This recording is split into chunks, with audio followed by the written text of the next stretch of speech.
name is Justin Roth and I'm with Petzl. The kXclKqd6p6g 2 is a great choice for whether you're top roping or you're lead climbing in the gym or at the crags. The assisted braking function makes a lot of the functions of belaying much more pleasant to perform.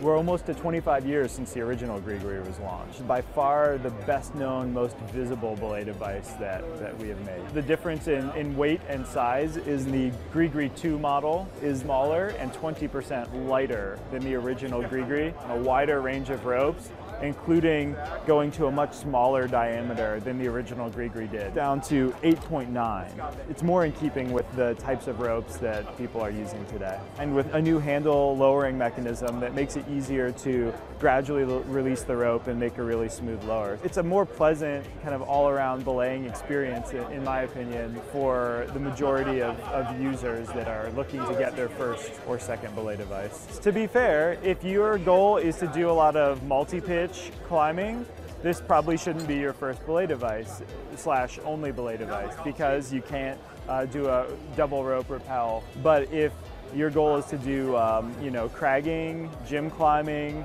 what most people do, I think the kXclKqd6p6g is an ideal first or second belay device. It handles like the tube style devices that most people get as their first. It uses the same kind of hand technique for the majority of its operation, so you don't have to learn a new way if you switch from one device to the other.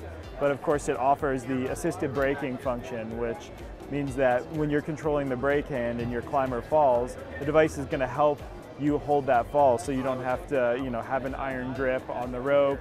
You're not going to get as much chance of slippage, and it just backs you up, and then when the climber is hanging, it allows you to hold them without exerting much physical effort. The device is going to help you when used properly, but it is not a replacement for proper belaying technique. So you really just have to treat it like you would a device that doesn't have that braking assist with it at all times. And then that assist is extra, and it's nice, and it makes it a more pleasant and enjoyable experience, especially if you're using a really thin rope. When you have a standard belay device, like a tube style device, and you take a big fall, you're gonna feel that rope really wanna move through the device because there's less friction between a thin rope and the belay device. And the kXclKqd6p6g just allows you to more commandingly lock that fall off through the rotating cam mechanism. And then as well, holding the weight of a climber doesn't require constant effort. You simply control the brake with your hand, but the kXclKqd6p6g itself is going to be holding that weight for you.